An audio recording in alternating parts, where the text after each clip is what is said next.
용서, 그 불가능성의 가능성. 용서란 죽음의 수용소에서 죽었다. 프랑스의 철학자 블라디미르 장켈레비치가 홀로코스트를 향해서 한 말입니다. 용서도 다 죽었대요, 수용소에서. 용서는 단순히 잊어버려 한다고 되는 게 아니죠. 감정을 또 억누르거나 잊어버리고 싶다고 되는 건 아닙니다. 아주 오랜 시간이 걸리기도 하고요. 또 용서하지만 마음이 따라주지 않을 때도 참 많습니다. 우리 현실은 녹록지 않죠. 반대로 우리의 어려움은 어디 있냐면요, 영원히 간직할게, 잊고 싶지 않아 라고 하지만 너무 쉽게 잊혀져 갑니다. 우리의 연약한 모습이죠.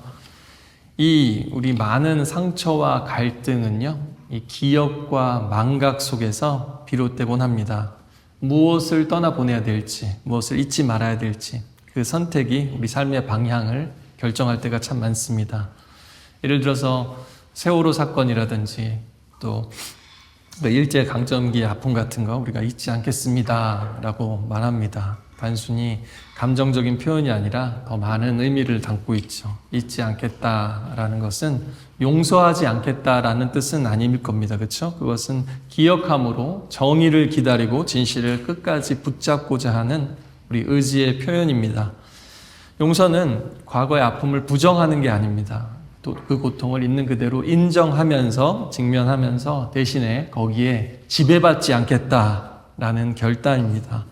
정말 쉬운 일이 아니죠. 때로는 계속 눈물 흘리면서 우리가 씨름해야 합니다.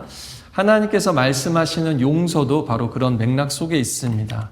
하나님이 말씀하시는 용서도요, 과거를 그냥 털어버리는 게 아니에요. 지워버리는 게 아닙니다. 오히려 기억 속에 각인된 은혜입니다. 그냥 누군가 한 번 더 참고 넘어가는 그런 정도의 얘기가 아니라요, 오늘 이 말씀, 이 비유는 우리를 복음의 심장부로 이끌고 있습니다. 예수님의 제자가 된다는 것, 예수를 믿는다는 것, 또 하나님의 나라를 살아간다라는 것이 무엇인지를 용서를 통해서 가르쳐주고 계십니다. 오늘도 이 말씀 속에서 예수님의 심장 박동을 다 같이 느끼실 수 있길 바랍니다. 네, 주님의 은혜는 갚을 수 없는 은혜입니다. 베드로가 질문을 던져요. 질문 왕이죠. 형제가 나에게 죄를 지으면 몇 번이나 용서해야 됩니까? 7번이면 됩니까? 라고 질문을 합니다. 근데 이게 당시 랍비들은 한 3번 용서하라 그랬거든요. 그러니까 7번 정도 하면 될까요? 라고 묻는 베드로의 마음은요, 칭찬받고 싶은 마음이겠죠. 이 정도면은 꽤 제가 관대한 제자죠 라는 마음으로 물었던 것 같습니다. 그런데 예수님의 대답은 늘 의외입니다. 당황스럽게도 하고요, 또 더 깊이 생각하도록 만들죠. 예수님 역시 이렇게 대답하십니다. 7번 아니라 70번씩 7번이라도 해야 된다. 이 예수님의 대답은요, 우리를 다른 차원으로, 다른 세상으로 인도하는 거예요. 이 세상은 이렇지 않거든요. 이게 불가능합니다. 근데 예수님의 그 나라는요, 은혜의 세계입니다. 용서의 세계죠. 이것은요, 몇 번이라는 생각 자체를 버리라는 거예요. 70번씩 7번을 말한 거는, 정말 그 정도 하다 보면 용서가 될걸요? 그렇게 연습하다 보면요, 용서를요. 그쵸? 근데 그 몇 번이 아니라 몇 번이라는 계산을 멈추라는 겁니다. 용서는 계산할 수 없는 거니까요. 우리 중에 같은 사람을, 특히 같은 잘못을 그렇게 용서할 수 있는 사람은 많지 않습니다. 그런데 또 사랑하면 가능해요. 여러분, 가족들은 이미 그렇게 용서하면 살고 있는 겁니다. 용납하면서. 그렇지 않나요? 우리 예수님은 진짜 사랑을 가르치시면서 이 가상의 비유를 통해서 이 말씀을 현실로 만들고 계십니다. 이 비유 잘 아시죠? 어떤 한 종이 1만 달란트를 왕에게 빚졌답니다. 이 스케일이 좀 커요. 주인은 불쌍히 여기서 탕감해 줍니다. 그랬더니 그 종이 100데나리온을 빚진 동료를 만나서 멱살 잡고 감옥에 넣어버립니다. 이것을 본 주인이 크게 분노하면서 내가 널 불쌍히 여긴 것처럼 너도 불쌍히 여겨야 되지 않겠느냐. 그러면서 이 비유를 마치시면서요, 너희 마음으로 너희가 형제 용서하지 않으면 내 하늘 아버지께서도 용서하지 않으시리라. 오늘 말씀은 용서의 말씀이면서 동시에 용서하지 않겠다라는 말씀이기도 합니다. 당시에 이 화폐 단위를 계산하는데 좀 어려움이 있을 수 있지만 한 달란트는요, 하루 6천 달란트입니다. 그리고 6천 데나리온입니다. 그리고 한 데나리온은 하루 일당 정도 돼요. 그러니까 뭐 대략 예를 들어서 10만 원 계산을 해도요, 한 데나리온을 그러면 이제 6억 정도 됩니다. 곱하기 이제 만 하면요, 달란트는요 한 20년 정도 되고요. 이 만 달란트가 되잖아요. 한 달란트가 한 20년 정도 됩니다. 일당. 그리고 만 달란트 하면요, 연간 대략 이게 폭이 크지만 한 3조 5천억에서 많게는 12조 원에 이르는 금액입니다. 굉장히 많죠. 그러니까 국가 수준이에요. 국가 수준. 국가의 예산을 훌쩍 뛰어넘는, 개인이 감당할 수 없는 액수입니다. 그러니까 예수님이 일부러 말도 안 되는 숫자를 말씀하시는 거예요. 몇 번이나 용서해야 됩니까? 그랬더니 말도 안 되는 숫자를 예수님께서 말씀하신다고요. 왜냐하면 평생 일해서 갚을 수 없는 금액이라는 뜻이죠. 예. 생각할 수 있는 최대치를 의도적으로 말씀하신 거예요. 아마 오늘날로 치면은 뭐 밀리언 말고 뭐가 있죠? 질리언이라고 있죠. 질리언이라는 거는 숫자 자체보다도 무엇입니까? 우리나라 말로도 질려버릴 정도로, 질리언입니다. 말 그대로. 질려버릴 정도로 큰 빚을 말하는 겁니다. 여러분, 이 6천만 데나리온 이렇게 되면 16만 4천 년까지도 오래 잡으면요, 빠짐없이 이래도 못 갚을 금액이에요. 상상하기도 힘든 금액이라는 겁니다. 그런 상황에서 왕이 어떻게 합니까? 처음에 당연히 그 종의 재산을 팔고 가족까지 팔아서 그 빚을 일부라도 갚게 하려고 합니다. 법적으로 가능한 조치를 하려고 하죠. 그러니까 종이 엎드리면서 간청합니다. 조금만 참아주세요. 제발. 다 갚겠습니다. 그래서 기가 막힌 게 있어요. 이 사람이 뭐라고 그러냐면요, 다 갚겠대요. 다. 사실 다 갚을 수 없거든요. 너무 절박하니까, 살아남아야 되니까 그냥 내뱉은 말입니다. 갚을 수 없는 줄 알면서도 기회를 달라고 애원하는 절박한 몸짓이었습니다. 그런데 놀라운 일이 벌어집니다. 그 왕이 불쌍히 여겨서 탕감해 준 거예요. 이게 그냥 아무 조건 없이 그 빚을 완전히 탕감해 준 겁니다. 이것이 바로 우리 하나님의 마음이라는 거예요. 우리도 하나님 은혜에 보답하고 싶습니다 라는 마음과 생각이 들 때가 있지만, 믿음 생활 조금이라도 해보신 분들은 알 겁니다. 얼마나 허황된 말인지. 하나님의 은혜는 참 갚을 수 없는 것이죠. 우리 생명을, 우리 삶을 다 바쳐도 그 은혜의 높이와 너비와 깊이를 채울 수가 없습니다. 여러분, 2030 우리 대한민국에서도 학자금 빚이요 어마어마하다고 합니다. 여기 계신 분들 가운데서도 여전히 우리 자녀들도 마찬가지고요. 이미 또 공부를 마쳤지만 학자금 이제 갚아가야 되는 사람들도 많이 있습니다. 여러분, 무슨 뭐 몇백만 원, 1,000만 원만 넘어가도 빚이 숨이 턱턱 막히는데, 예수님이 말씀하시는 빚은요 상상을 초월한 금액입니다. 여러분, 조 단위라고요. 조 단위. 근데 조 단위를 빚진 사람들이 누구라고요? 우리들입니다. 하나님이 그렇게 보신다는 거예요. 우리는 하나님의 자비 없이는 그 어떤 것도 갚을 수 없는 전적으로 무능력한 빚진 자입니다. 그런데 하나님이 우리를 불쌍히 여기신 거예요. 말도 안 되는 상황 속에서 우리가 내뱉은, 무슨 말인지도 모르는데 내뱉는 말들을 다 들어주시면서 기꺼이 탕감해 주시는 놀라운 분이십니다. 우리가 믿는 구원은요, 이런 사랑 중에서도 특히 긍휼입니다. 긍휼. 불쌍히 여기는 데서 시작되는 거예요. 이 불쌍히 여기다라는 이 단어는요, 창자가 끊어질 듯한 아주 극렬한 그 고통을 느끼는 긍휼을 얘기합니다. 아유, 참 안 됐네, 이런 게 아니라는 거예요. 자기 마음이 찢어지는 그런 사랑입니다. 또 단순히 이래서 할부로 갚아라, 이런 게 아닙니다. 완전한 면제입니다. 여러분, 우리는 뭐 한 1억 원만, 10,000파운드만 이유 없이 갑자기 나간다고 생각해 보세요. 그럴 때 창자가 끊어질 듯한 고통을 느끼지 않을까요? 네. 저희는 그 정도 금액만 그래도 그럴 텐데, 우리 하나님의 마음은 얼마나 아프셨는가 하는 겁니다. 이 복음서를 보시면요, 우리 예수님이 불쌍히 여기셨다는 표현이 굉장히 많이 나와요. 예수님께서 사역을 하실 때 보면요. 그래서 무리를 보시고요, 목자 없는 양같이 그들이 고생하고 기진한 것을 불쌍히 여기셨습니다. 보호받지 못하는 양떼들, 굶주린 채 길을 찾지 못하는 방황하는 사람들, 또 몸이 아픈 사람들 보셔도 그렇게 불쌍히 여기셨어요. 몸이 무너진 사람, 마음이 무너진 사람, 또 심지어는 그 오병이어 보면요, 그들이 함께 있은 지 사흘이면 먹을 게 없어요. 예수님하고 같이 있는데도 먹지 못하고 굶주리고 있고, 그렇죠? 애처롭고 안타깝습니다. 또 말씀 듣고 돌아가면 다시 그들의 똑같은 생활 전선으로 돌아가야 돼요. 그들을 보면서 너무나 애처롭고 안타까워 하시고 그렇게 놀라운 오병이어의 기적을 일으키셨죠. 오늘날 여러분도 마찬가지입니다. 혹시 모태신앙인데도 뭔가 마음이 교회에 늘 있어도 채워지지 않는 분들 보면요, 예수님이 불쌍히 여기신다는 거예요. 불쌍히 여기신다는 겁니다. 예수님께서 또 그 보지 못하는 사람 보니까요, 불쌍히 여기셔서 보게 하시고 예수님을 따르게 하셨죠. 우리 모두 육신의 눈은 뜨고 있을지라도 앞이 보이지 않고 또 어디로 가야 될지 알 수 없는 인생 아닙니까? 또 이 세상의 어두운 그늘 속에서 쭈그리고 있는 사람이 있다면 그 사람을 보시고 예수님이 불쌍하다라고 말씀하신다는 겁니다.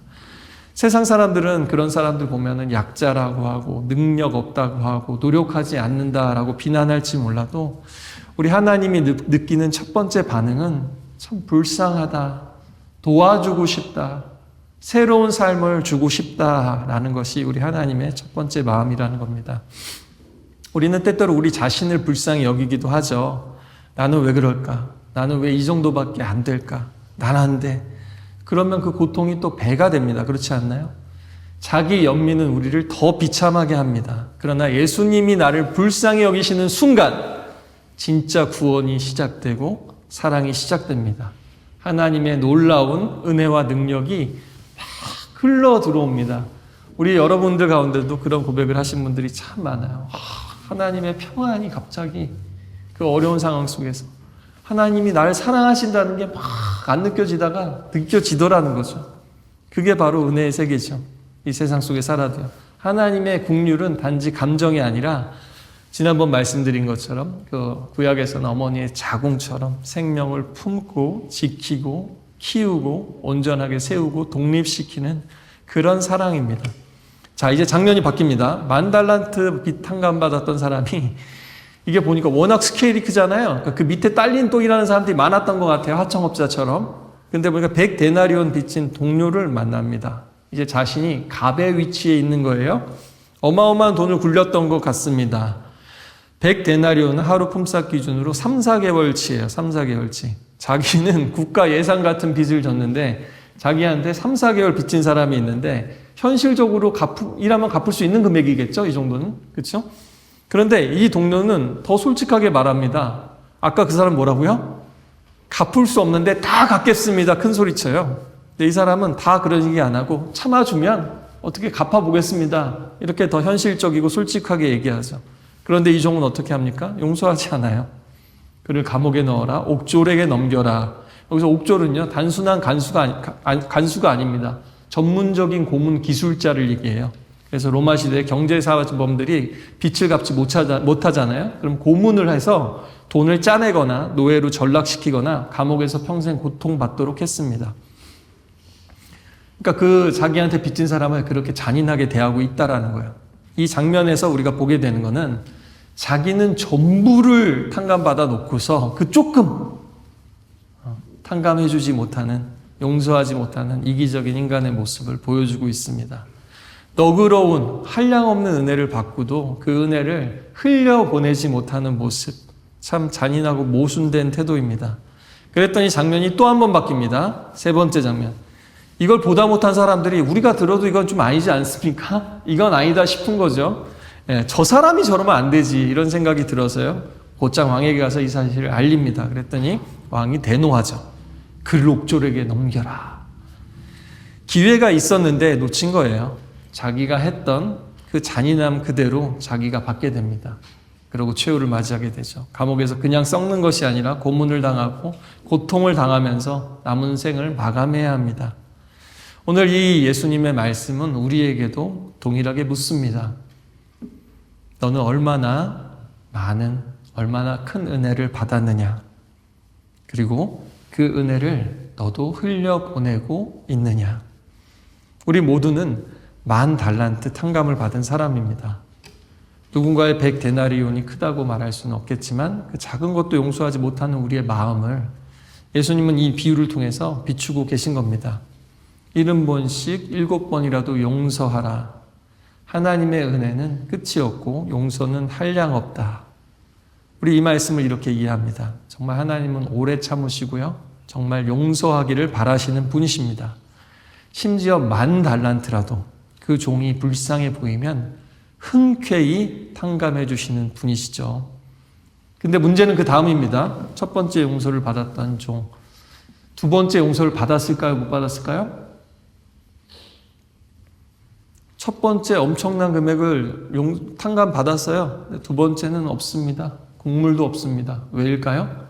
자신이 받은 은혜를 기억하지 못하고 깨닫지 못하고 자기에게 조금 빚진 사람을 용서하지 못했기 때문입니다. 이 자리에 계신 여러분들은 다 하나님께 용서를 받은 그 경험을 가지고 이 자리에 계실 겁니다. 그런데 받은 용서가 우리 삶에서 어떻게 작동하고 있습니까? 여러분은 하나님의 용서를 받으셨습니까? 여러분 하나님의 용서를 받으셨습니까? 받으셨습니까? 네. 그렇다면 여러분도 용서하고 계신가요? 미워하는 사람 없어요? 네. 받아주지 못하는 사람 없습니까? 예수님의 이 말씀은 그저 사랑과 위로가 아니라 경고일 수 있습니다. 혹시 이 자리에 저는 아직 하나님의 그런 용서를 경험해보지 못했습니다 라는 분도 걱정하지 마시고요. 어떤 죄든지 예수님 앞에 나오면요, 솔직하게 고백하면요, 그것이 마음으로 미워한 일이든지 또 폭력과 말로 상처 준 일이든지 경제적인 손실을 입혔든지 사랑하다가 실패하고 상처 줘서 누군가의 삶을 망가뜨린 일이든지 하나님은 먼저 우리를 새롭게 하시고 그 망가진 관계를 용서로 다시 새롭게 세우실 수 있는 놀라운 분이십니다. 여러분 세상에 어디 이런 게 있어요. 근데 예수 믿는 사람들은요, 이게 됩니다. 이게 되는 게 바로 믿음의 능력이에요. 그러니 여러분 낙심하지 마시고요. 항상 하나님 앞에서 용서해 주세요. 고백하고 인정하고요. 또 우리가 해줘야 될 사람들이 누군지를 늘 새롭게 발견하실 수 있기를 바랍니다. 마태복음 18장 17절에도 예수님께서 교회에서 죄 지은 사람 어떻게 대해야 될지 말씀하시죠. 처음에는 죄범하면 개인적으로 가서 조용히 얘기하고, 듣지 않으면 두세 사람 데리고 가서 얘기하고, 그래도 듣지 않으면 교회에서 말하고, 그래도 듣지 않으면 이방인과 세리처럼 여기라는 거예요. 그러니까 오늘 말씀은 정말 이 10,000달란트, 말도 안 되는 한량없는 하나님의 사랑과 동시에, 여러분 잊지 마세요. 하나님의 인내에는 한계가 있습니까? 없습니까? 하나님의 인내에 한계가 있어요? 없어요? 네, 있습니다. 근데 교회 다니면 어릴 때부터 하나님의 사랑은 무한하고 인내는 끝이 없다라고만 생각하기가 너무 쉽다라는 거예요. 그런데 사실은 그렇지 않습니다.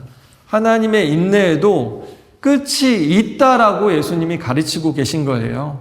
하나님의 인내는 무한하지 않고요. 하나님의 정의는 반드시 실현됩니다. 그렇다면 여러분, 하나님의 인내의 끝은 어딜까요? 하나님의 인내의 끝이 곧 역사의 끝이고 세상의 끝입니다, 여러분. 그때가 되면 하나님이 이 세상 정리하실 거예요. 그리고 새로운 시작을 여실 겁니다. 끊임없이 기회를 주시고 또 부드럽게 다가오시고 때로는 강하게 말씀하시고 질책하시고 또 공동체를 통해서 개인을 통해서 권면하시지만 그것을 거절한 사람에게는 하나님의 인내에도 한계가 있다라고 말씀하십니다. 그러나 또 잊지 마세요. 하나님은 용서하고 싶으시다고요. 새롭게 하시기를 원하신다고요. 두 번째 기회, 세 번째 기회, 또 다른 기회를 계속 주기를 원하신다고요. 근데 우리가 그것을 끝까지 거부할 때, 여러분 그러면 안 된다는 거죠. 여러분 받은 용서를 기억하시기 바랍니다. 은혜에 합당하게 살아가시길 바랍니다. 용서를 실천하기 위해서 세 가지를 간단히 말씀드리고 말씀 마치도록 하겠습니다. 첫 번째는요, 이 말씀을 우리가 아는데 안 되잖아요. 이게 명령이 아닙니다. 이게 뭐냐면요, 출애굽과 광야에서 하나님께서 하나님을 이스라엘이 충분히 경험하도록 하신 다음에요, 나는 너희의 하나님이 되려고 너희를 애굽 땅에서 인도하는 여호와라. 내가 거룩하니 너희도 거룩할지어다. 이 말은요, 하나님 닮으라는 얘기잖아요. 오늘 말씀에 적용하면은 내가 한 것처럼 너희도 해라라는 거예요. 그게 하나님 마음입니다. 근데 그러려면요, 하나님 내가 하는 것처럼 이라고 말씀하시는 하나님처럼 하는 게 뭔지를 잘 보셔야 돼요. 그리고 잘 배우셔야 됩니다. 하나님의 성품, 하나님의 구원, 오늘 말씀도 마찬가지예요. 하나님의 인내가 끝이 없다라고 생각하잖아요. 그런 사람들이 계속 선 넘는 거예요. 무서운 줄 모르고. 근데 이걸 알면요, 정말 많이 참아주셨지, 이제 그만하자, 이런 생각이 든다고요. 하나님의 성품을 잘 아셔야 됩니다.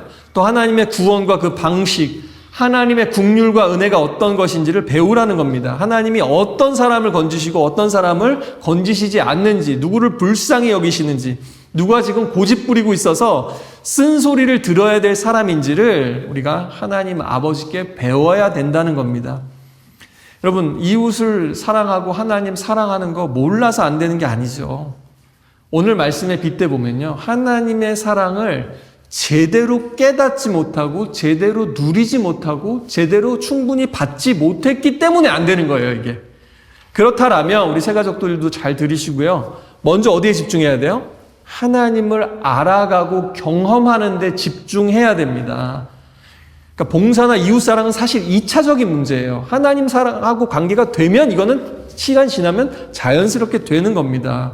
여러분, 되지 않는 용서, 안 되는 용서를 또 하려고 하지 마세요. 또 교회에 있다 보면은 용서해라 하는데 되나요? 그게 아닙니다. 여러분, 요셉 이야기를 기억해 보세요. 요셉이 형제들 용서하는데 하루아침에 된 게 아니에요. 수십 년 걸렸습니다. 그 고난과 기다림 속에서 하나님의 함께 하심을 반복적으로 경험하다 보니까 이 마음이 치유가 되는 거예요. 형들한테 학대받았던 게 치유가 되는 거예요. 어느 날 봤더니 용서할 수 있는 내 자신을 발견하게 되는 거죠. 근데 감옥에서도, 보디발의 집에서도 하나님이 내 편이구나, 나를 특별히 사랑하시는구나, 우리 형제들보다 내가 더 고생했지만 내가 더 특별하구나 라는 거를 요셉이 너무 느낀 거예요. 그러니까 나중에 그렇게 할 수 있는 거죠. 그래서 요셉이 자녀 이름을 통해서, 그렇죠, 므낫셀락, 하나님이 나의 온갖 고난과 아버지 생각을 다 잊어버리게 하셨다. 그러니까 잊어버리게 하시는 것도 요셉의 인생에 역사하시는 하나님의 도우심이라는 거예요. 우리가 늘 예배를 드리는데도 이게 잘 안 되시는 분이 계시다면 다시 한번, 하나님, 오늘 제가 하나님의 사랑을 제대로 알고 제대로 느끼고 제대로 경험하면서 살고 싶습니다. 이렇게 고백하고 기도하시길 바랍니다. 아시겠죠? 그러면 진짜 하나님 나 이렇게 사랑하시는구나 알게 됩니다. 또 사랑을 받을 자리에 있으면서도 거부하시는 분들이 있어요. 또 빼시는 분들도 있고요. 그분들이 뭐라고 얘기하냐면요, 뭔가 이렇게 하나님의 선물과 은혜를 주시려고 그러는데 좀 부담스러워요. 이런 마음이 들 때가 있어요. 여러분, 그럼 오늘 말씀에서 여러분, 10,000달란트 이 탕감받은 사람이, 왕이 10,000달란트 탕감해 준다 그럴 때 이거 부담스러워서 이거 탕감 받겠습니까? 1, 200도 아니고요, 이게. 여러분, 그러나 받는 겁니다. 그게 은혜고요. 그게 갚을 수 없는 사랑의 관계 속으로 들어가는 거예요. 하나님의 사랑이 우리에게 부담이 안 됐으면 좋겠습니다. 진정한 선물과 은혜가 됐으면 좋겠습니다. 나는 사랑받기 위해 태어난 사람을 느껴야 나는 사랑 주기 위해 태어난 사람으로 바꿔 부를 수 있게 되는 겁니다. 우리 모두 다 그렇게 바꿔 부르시게 되길 바랍니다. 사랑 받아야 주는 거예요. 두 번째는요, 이웃과의 관계를, 지금 우리 일상에서 일어나는 관계들을요, 하나님과의 관계에 대입해 보셔요. 대입해 보세요. 하나님의 사랑을 받은 사람은요, 그렇게 되더라고요. 제가 우리 교회 부임에서도요, 이미 그런 얘기를 무수히 듣고 있어요. 지난주 이런 일이 있었는데요, 이러면서 우리 모임 때마다 그런 고백들을 참 많이 하십니다. 여러분, 내가 뭔가 누군가에게 실망하거나 짜증날 때도 그 속에서 내가 하나님 앞에서 이렇게 짜증 부렸나, 이런 어떤 생각이 들게 돼요. 그리고 돌아보면요, 두 가지를 깨닫게 됩니다. 하나는 뭐냐면요, 하나님은 다르시구나. 아하, 하나님의 사랑이 이렇구나. 그 다음에 뭘 깨닫냐면요, 아하, 근데 하나님은 이러신데 난 참 못났구나, 못됐구나, 잔인하구나, 심지어 이런 자신의 부족함과 이기심과 악함도 깨닫게 돼요. 그게 믿음 생활입니다. 예를 들면요, 누군가를 막 교회에 이렇게 오려고 전도하고 초대하시잖아요. 근데 그러면 다 알겠어 그러고 오지 않습니다. 대부분 어떻게 해요? 예.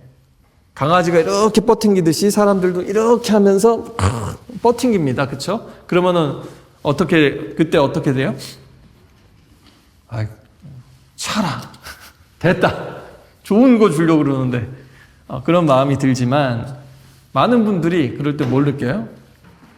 이게 하나님 앞에서 내 모습이었지, 이것을 느끼게 된다는 겁니다. 또 굉장히 엄한 아버지가 계십니다. 이제 아들이 운전할 나이가 됐어요. 그래서 차 키를 줄 때 얼마나 설렙니까? 아버지 마음은 근데 굉장히 불안하겠죠? 자녀들은 너무 들떠있겠죠? 자, 그래서 차 키를 이제 받았어요. 제가 운전 조심해서 해야 된다, 조심해서 해야 된다. 그랬어요. 나갔습니다. 이 아들이 가서 사고를 냈습니다. 그것도 자기 실수. 자, 뭐라고 첫 마디가 나올까요? 아버지 입술에서 장로님 뭐라고 하실 거예요? 요셉 집사님이 그런 적 있었을 것 같은데. 요셉 집사님한테 그래요. 뭐라 그러세요, 아버지가? 네. 아니, 아버지가 뭐라고 그러죠? 아버지, 저 사고 냈어요, 그러면.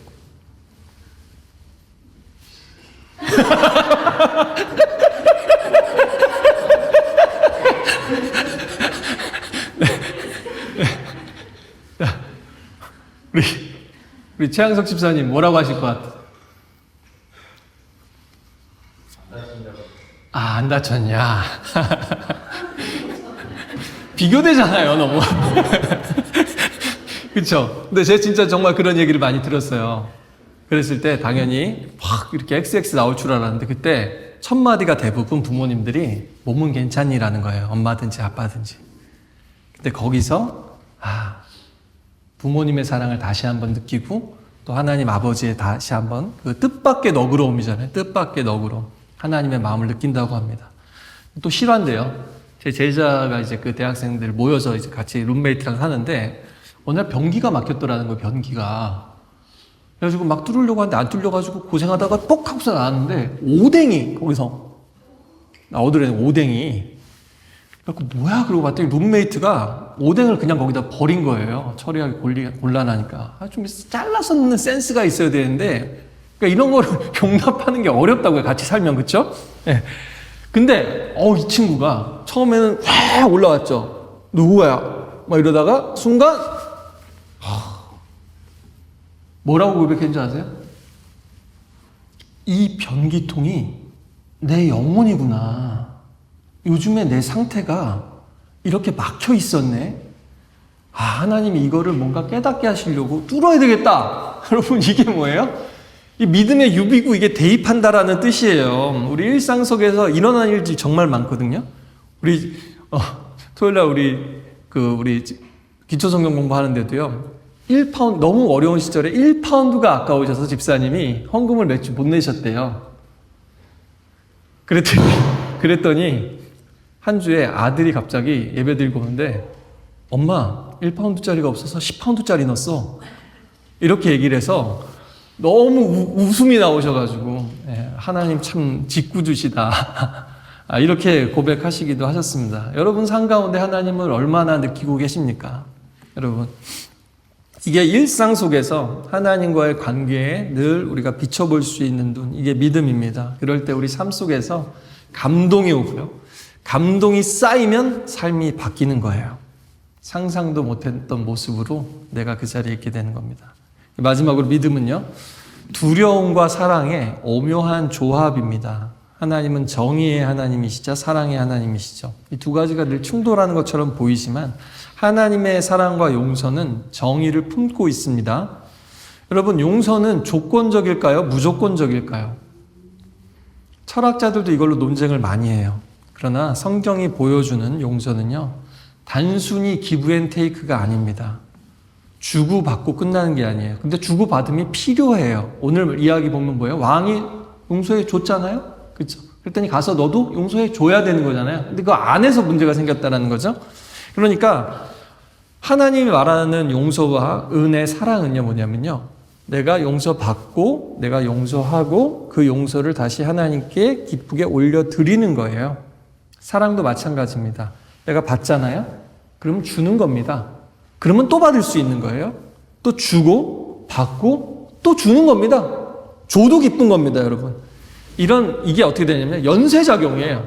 연쇄작용. 화학작용처럼 이게 팍 파파파파파파파파파파 이렇게 됩니다. 예. 그럼 나중에 그게 너무 자연스러워지는 거예요. 이 연쇄적인 작용이 기억과 망각, 조건과 무조건, 정의와 사랑 같은 우리 인생의 숙제잖아요. 이런 삶의 모순을 극복하도록 만든다는 겁니다. 하나님께 받은 사랑과 용서를 이웃에게 흘려보내고 다시 그 용서가 하나님의 은혜로 되돌아오는 이 순환 속에서 우리가 계속 자라가게 되는 거죠. 사랑은 단순히 낭만적인 감정이 아닙니다. 사랑하는 사람에게 내가 상처 줄지도 모른다. 내가 그 사람을 이러다가 잃을지도 모른다라는 두려움이 있어야만 해요. 오늘 이 종이 그게 없었던 거예요. 그걸 몰랐던 거죠. 여러분, 그 사람을 지키기 위해서 그래서 사랑하는 사람은 최선을 다하는 책임과 헌신을 하게 되어 있습니다. 그래서 성경에서는요, 하나님 사랑과 하나님 경외, 사랑과 두려움을 같은 말로 표현하고 있습니다. 그럼 말도 안 되잖아요. 사랑과 두려움이 어떻게 같은 말이에요? 성경에서 같은 말입니다. 진정한 사랑이라면 두려움이 동반되어야만 그 사랑을 지킬 수 있으니까요. 하나님을 사랑하기에 두렵기 때문에 더 사랑하는 겁니다. 여러분, 하나님 사랑하십니까? 하나님 사랑하십니까? 별로 아닌 것 같은데요? 하나님 사랑하십니까? 네. 그러면 하나님 무서운 줄 아십시오. 하나님하고 멀어지면 안 되지. 하나님 잃으면 안 되지. 천국을 잃으면 안 되지. 이런 두려워하는 마음이 있어야 된다고요. 세상 염려가 아니라 이걸 염려하셔야 됩니다. 따라해 볼까요? 하나님 사랑합니다. 하나님 무서운 줄도 알겠습니다. 자, 옆에 계신 분이 누구세요? 자, 똑같죠? 고백하세요. 남편 무서운 줄 알겠습니다. 아내 무서운 줄 알겠습니다. 자녀 무서운 줄 알겠습니다. 아들, 딸 무서운 줄 알겠습니다. 부모님 무서운 줄 알겠습니다. 우리 할아버지, 할머니 무서운 줄 알겠습니다. 여러분, 이게 사랑입니다. 성경이 말하는 사랑이에요. 네. 장님 앞으로 나오시고요. 아까도 십자가 내가 처음 볼 때 나의 마음에 큰 고통 사라져. 여러분, 은혜의 기억만이 상처를 망각하게 합니다. 이게 중요합니다. 다시요. 은혜의 기억만이 상처를 잊어버리게 만듭니다. 우리는 그렇게 하나님의 은혜 속에서 새롭게 시작하고 다시 살아갈 힘을 얻었습니다. 예수님께서 십자가에서 우리를 완전히 우리 죄를 잊으시면서 동시에 우리를 잊지 않으신 거예요. 기억과 망각이 동시에 공존하죠? 이해가 되시나요? 그게 하나님의 사랑입니다. 우리는 그래서 용서받고요. 다시 사랑할 힘을 얻었습니다. 우리 십자가 그 사랑 다시 한번 찬양하면서 다시 한번 하나님의 사랑을 받고 배우고 일상 속에서 늘 느끼며 살아가기를 원합니다. 또 하나님 사랑하는 만큼 진짜 두려워하겠습니다. 마음을 담아서 찬양하겠습니다.